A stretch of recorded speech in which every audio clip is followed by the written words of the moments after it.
Le comédien américain James Caan s'est éteint ce mercredi 6 juillet à l'âge de 82 ans. Il restera pour de nombreux spectateurs le Sonny Corleone du Parrain, et l'auteur kidnappé et torturé par Kathy Bates dans Misery. C'est avec une grande tristesse que nous vous informons du décès de Ginny le soir du 6 juillet. La famille apprécie l'effusion d'amour et de sincères condoléances et vous demande de continuer à respecter leur vie privée pendant cette période difficile. Fin du tweet.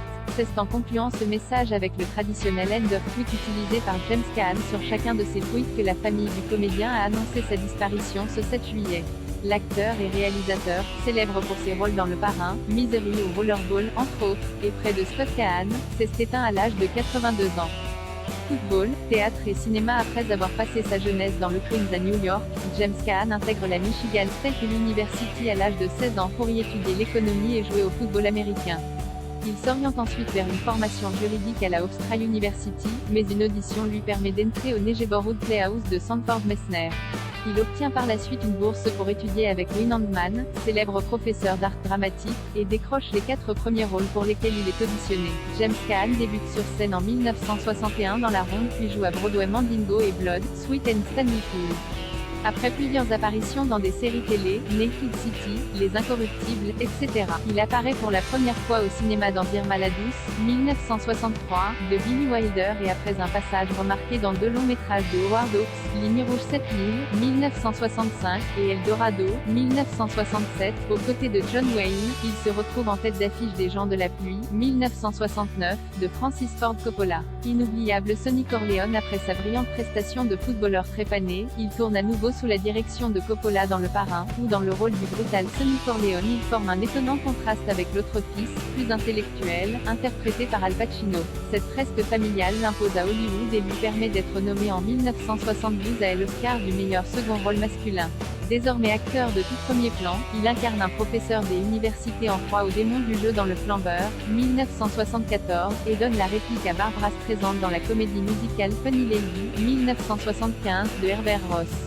En 1975, son passé de grand sportif permet à James Caan d'endosser des rôles particulièrement physiques. Il effectue ses propres cascades dans le futuriste et violent Rollerball de Norman Jewison et pratique les arts martiaux pour les besoins de tueurs d'élite, film d'espionnage de Sam Peckinpah. L'année d'après, il rejoint le prestigieux casting d'Un pont trop loin, 1977, et se fait diriger par Claude Lelouch dans Un autre homme, une autre chance, idée. Mélange de romance et de western avec pour toile de fond les États-Unis des années 1870. Les 2 hommes collaboreront à nouveau ensemble sur Les uns et les autres en 1981. Michael Mann, Francis Ford Coppola, James Gray, Stephen King. En 1980, James Caan se met pour la première et unique fois en scène dans L'impossible témoin qui s'avère être un échec commercial. Malgré tout, il poursuit sa carrière cinématographique en jouant les as de la cambriole dans Le Solitaire, 1981, de Michael Mann. Après une absence de 5 ans à l'écran, il retrouve le réalisateur qui l'a révélé internationalement, Francis Ford Coppola, pour Les besoins de Jardin de Pierre, 1987, un drame militaire ayant pour cadre la guerre du Vietnam.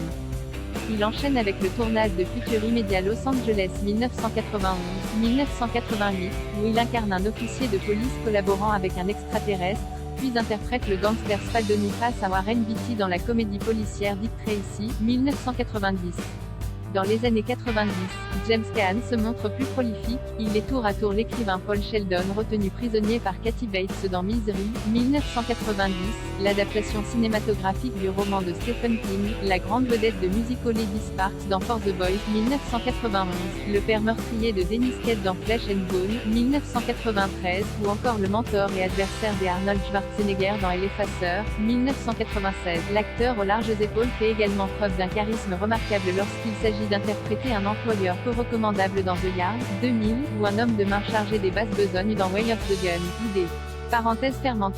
Ses rôles plutôt graves ne l'empêchent toutefois pas de jouer dans des films plus légers comme Mickey les yeux bleus, 1999, où il s'autoparodie en parrain mafieux, et Elf, 2003, où il se glisse dans la peau d'un sinistre éditeur père d'un drôle d'individu, Will Ferrell, et Le Bêcher des lutins. De collaboration française en 2003, James Caan délaisse le cinéma et effectue un retour aux sources en tournant pour le petit écran. En plus d'apparaître dans de nombreux téléfilms pour la télévision américaine, il interprète le personnage d'Ed DeLean, chef de la sécurité d'un grand casino, dans la série Las Vegas, et s'illustre également dans la saison 2 de Magic City. Il revient sur grand écran en 2008 en incarnant le président des États-Unis aux côtés de Steve Carell dans Max la menace, ainsi qu'en intégrant le casting pailleté de New York, I Love You, emmené notamment par Natalie Portman, Bradley Cooper ou encore Orlando Bloom.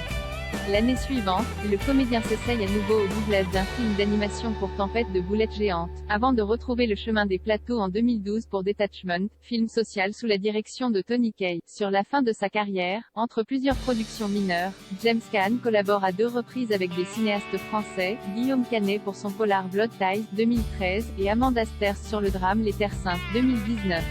Il devait apparaître dans le projet Mégalopolis de Francis Ford Coppola, porté par le cinéaste américain depuis de nombreuses années. Les Terres Saintes bande